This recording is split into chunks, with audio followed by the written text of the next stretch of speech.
सभी संतों, गुरुओं तथा महापुरुषों के चरणों में श्रद्धा का सुमन अर्पित करते हुए आज इस चंदापुर गौरीशंकर की धरती पर आए हुए सभी बच्चों, माताओं, बहनों एवं सभी नौजवान साथियों को जय भीम, नमो बुद्धाय। तो कार्यक्रम जो है आज सब लोग जो है जानते ही हैं, नहीं जानते हैं तो जान लीजिए। ये डॉक्टर भीमराव अम्बेडकर जन विकास ट्रस्ट की तरफ से जो कार्यक्रम रखा गया है ये बहुत सराहनीय कार्यक्रम है। तो और इस तरह से प्रयास होना चाहिए, कम से कम किसी न किसी अपने महापुरुषों के जन्मदिन पर एकत्रित हो करके कम से कम जानने का प्रयास करिए। नहीं जानते हैं तो जानने का प्रयास करिए। तो आइए सबसे पहले हम माता सावित्री बाई फुले के जीवन परिचय पर चलते हैं।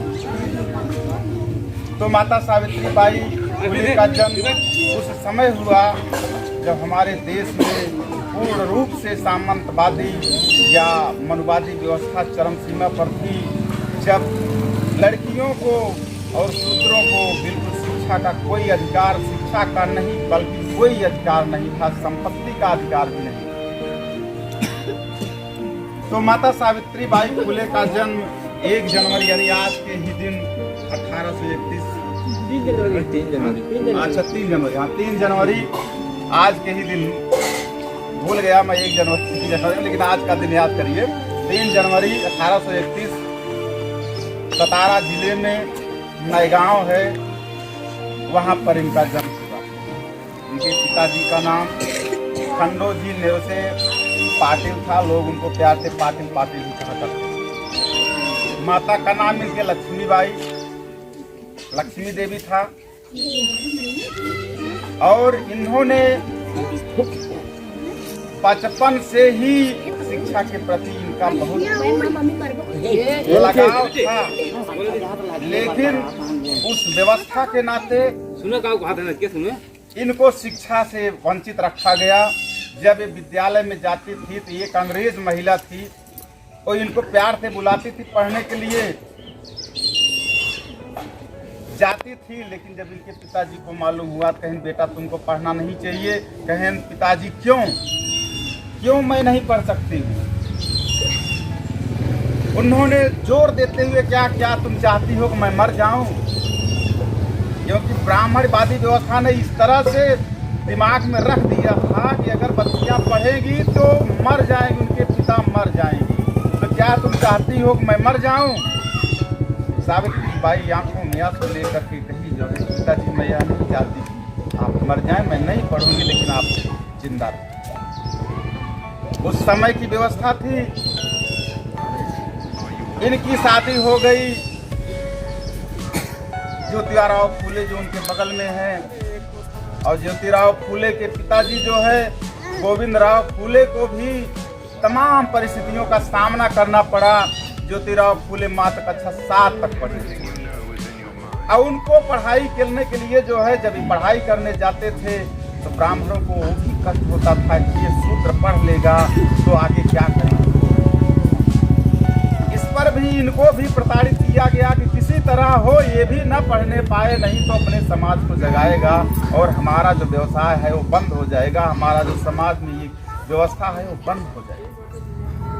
इनको भी पढ़ने के लिए मना कर दिया गया। इनके पिताजी ने इनकी कॉपी किताब सब ले जाकर जला दी और इनके सामने शर्त रखी गई है।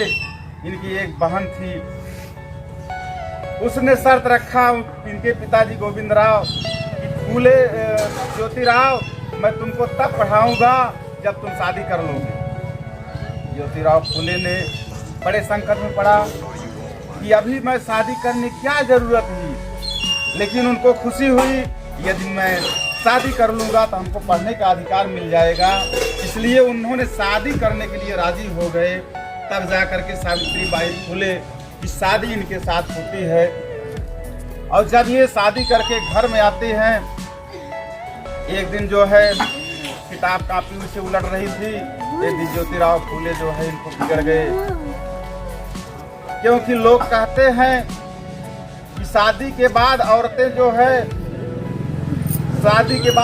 जो है पढ़ाई में बाधा डालती हैं। ये कहावत के रूप में इन्होंने इसको फटकारा जो है, इनको बड़ा तकलीफ हुआ। इन्होंने कहा हमको आप मायके पहुंचा दीजिए। इनकी बहन जो थी उसने इनको समझाया कि या इस ढंग से डांटिए मत, क्या तुमको बिगाड़ रही है, कोई दिक्कत नहीं है इनसे। और अंत में आकर के इन्होंने, उस समय पैसा तो नहीं था, इनको बाद में बड़ी ग्लानि हुई कि वास्तव में हमने गलत किया, हमको जो है अपनी पत्नी के साथ ऐसा व्यवहार नहीं करना चाहिए था।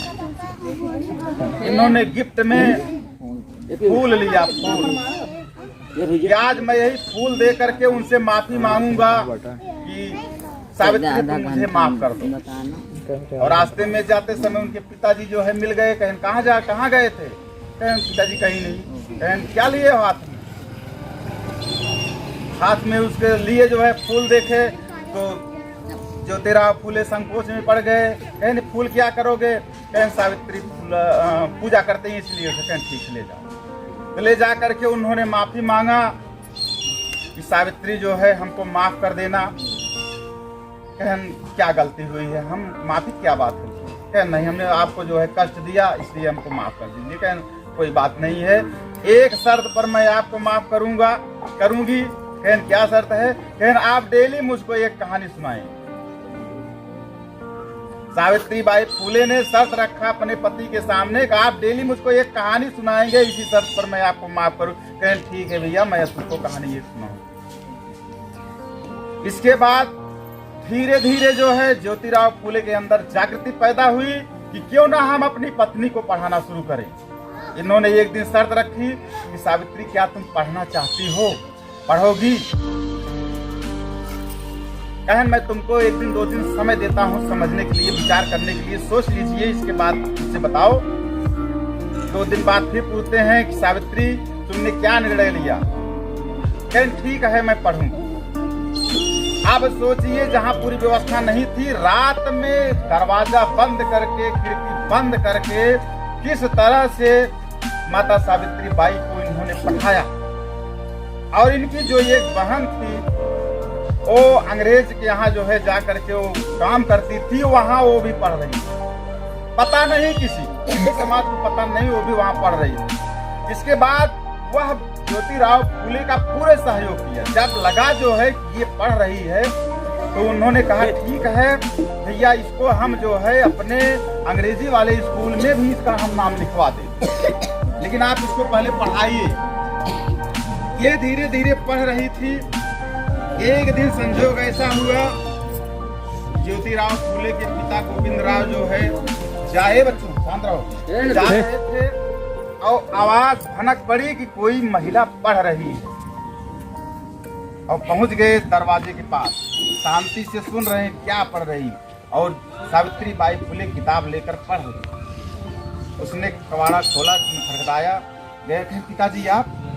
कहें ये कैसे पढ़ रही? कहें पिताजी कोई दिक्कत नहीं, कौन पढ़ रहा है?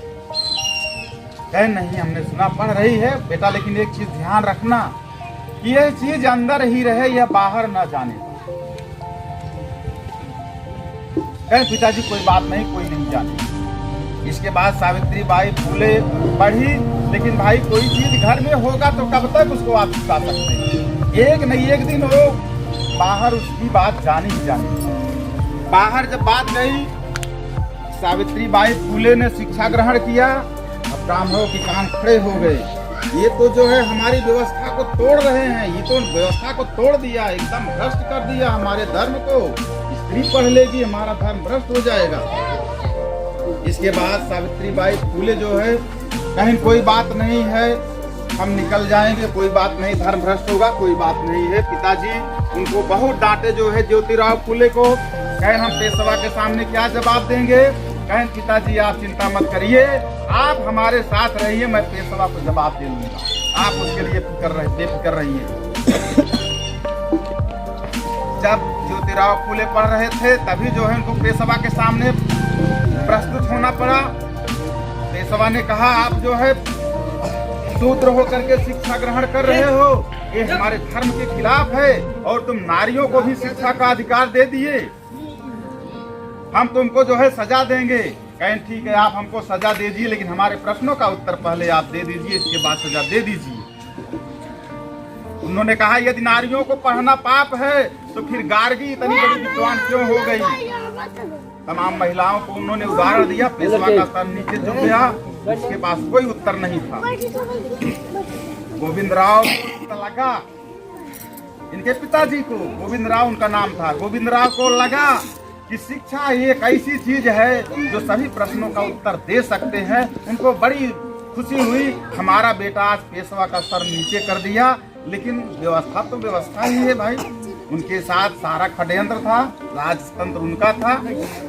उन्होंने जब जो है सावित्री बाई फूले पढ़ ली, इसके बाद उनका अंग्रेजी में नाम लिखाया गया, अंग्रेजी स्कूल में। इनको अंग्रेजी में पढ़ना जरूरी था, पढ़ करके इनको डिग्री दिलवाए ज्योतिबा राव फूले ने। सारी डिग्री हो गई इनके पास।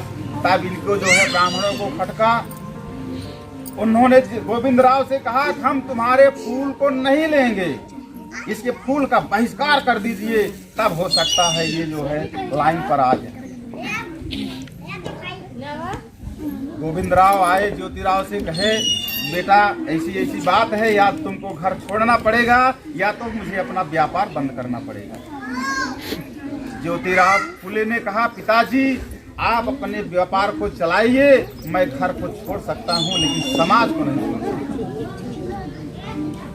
इसके बाद ज्योतिराव फूले अपने परिवार के सहित अपने घर को त्याग देते हैं, छोड़ देते हैं और जाते हैं।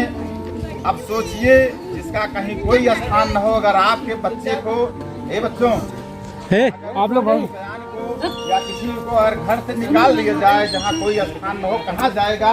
लेकिन ज्योतिराव फूले अपने आप शिक्षा से घर छोड़कर चले गए अपनी पत्नी को लिवाकर। जब गए, इनका एक बहुत मित्र था, प्रिय मित्र उस्मान शेख, और उनकी एक बहन थी, उसका नाम था वो देखिए फातिमा शेख। आप सोचिए हमको बरगलाया जाता है कि मुसलमान हमारा दुश्मन है, लेकिन मुसलमान ने इनका साथ दिया। ज्योति आओ, हमारा घर खुला हुआ है, हमारे घर में आओ रहो और हमारे घर को ही तुम विद्यालय बनाओ। सावित्री बाई फूले को लेकर के नारी की शिक्षा और शूद्रों की शिक्षा के लिए इन्होंने निकल दिया और जाकर के उसी घर में रखा, विद्यालय खोला। यहाँ तक कि उस विद्यालय में कोई आने के लिए तैयार नहीं। एक दिन जो है एक अद्भुत समाज की लड़की जो है आई विद्यालय में पढ़ने के लिए। दूसरे दिन उसको धमकाया गया कि तुम जो है अगर पढ़ने जाओगे तुमको जो है घर से गांव से निकाल दिया जाएगा। वो भी बेचारी बंद कर दी। इसके बाद उनका एक मित्र था ब्राह्मण, उसकी एक लड़की जो है कहे हमारा कोई भी काम नहीं रुकेगा, मैं अपनी लड़की को विद्यालय भेजता रहूंगा, तुम विद्यालय चलाओ। मैं अकेले एक लड़की विद्यालय आती ब्राह्मण के। आते आते धीरे धीरे जो लोग बंद किए थे हम अपने बच्चों को नहीं पढ़ाएंगे, वो लोग अपनी लड़कियों को भेजना शुरू कर दिए। उस समय इनके पास 7 लड़कियां। सावित्री बाई फूले पढ़ाने के लिए जब निकलती थी, सामंतवादी व्यवस्था के लोग इनके ऊपर कीचड़ फेंकते थे। यहाँ तक कि महिलाएं जिनके लिए इन्होंने शिक्षा के लिए द्वार खोलने का प्रयास किया, वही महिलाएं इनको देख करके जो है जैसे चिढ़ाती नहीं है लोग, उस तरह से इनको बोली बोलना शुरू कर दिए और उनके ऊपर कीचड़ फेंकना शुरू कर दिए। ये देखिए कुलचनी जा रही है, ये धर्म भ्रष्ट करने जा रही है।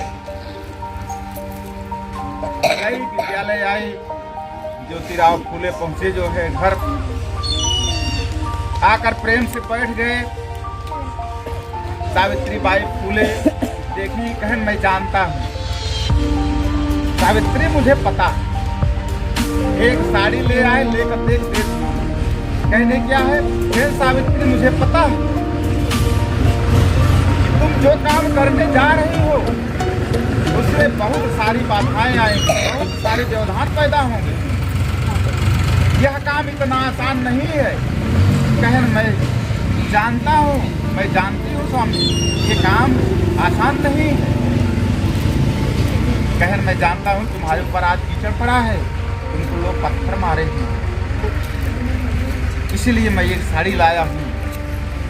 उन्होंने कहा कि मुझे इसका गम नहीं है, मेरे ऊपर कीचड़ पड़ा, मुझे पत्थर से मारा गया, लेकिन मुझे इस चीज का गम है कि ये लोग शिक्षा का महत्व कब समझेंगे। मैं तो मरते मरते शिक्षा का प्रचार प्रसार करती रहूंगी, चाहे कीचड़ पड़े या पत्थर पड़े। ज्योतिराव फूले उनका हाथ पकड़ लेते हैं, कहते हैं सावित्री मुझसे यही उम्मीद थी, तुमसे मुझसे यही उम्मीद थी कि हम तो सोच रहे थे हो सकता है तुम अपने रास्ते से भटक जाओ, लेकिन मुझसे यही उम्मीद थी तुमसे जो है, जो तुमने आज दृढ़ संकल्प किया कि मैं शिक्षा का प्रचार प्रसार करती रहूंगी, शिक्षा देती रहूंगी, चाहे कंकड़ पड़े या कीचड़ पड़े, गोबर पड़े, चाहे पत्थर पड़े, उसकी प्रवाह में नहीं करूंगी। और ये बराबर जो है साड़ी अपने घर से जब निकलती थी तो मैल गुजैल वाली जिस पर कीचड़ गोबर पड़ा था उसको पहनकर निकलती थी। विद्यालय में जब जाती थी तब नई साड़ी पहनती थी। ज्योतिराव फूले ने कहा सावित्री तुम कीचड़ वाला युक्त, कीचड़ से युक्त साड़ी पहन करके बच्चे को कैसे शिक्षा दोगी, इसलिए ये साड़ी दी।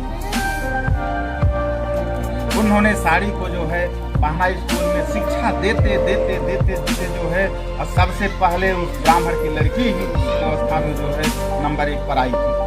तो हमारी माता सावित्री बाई फूले लड़ते लड़ते जो है अंत में जो है 10 मार्च 1897 ईस्वी को इस दुनिया से विदा कर दी। तो ये इनका संघर्षशील इतिहास रहा, और हम माताओं बहनों से यही निवेदन करते हैं कि आप सावित्री बाई फूले नहीं बन सकती हैं, लेकिन कम से कम अपने बच्चियों को जरूर पढ़ाइए।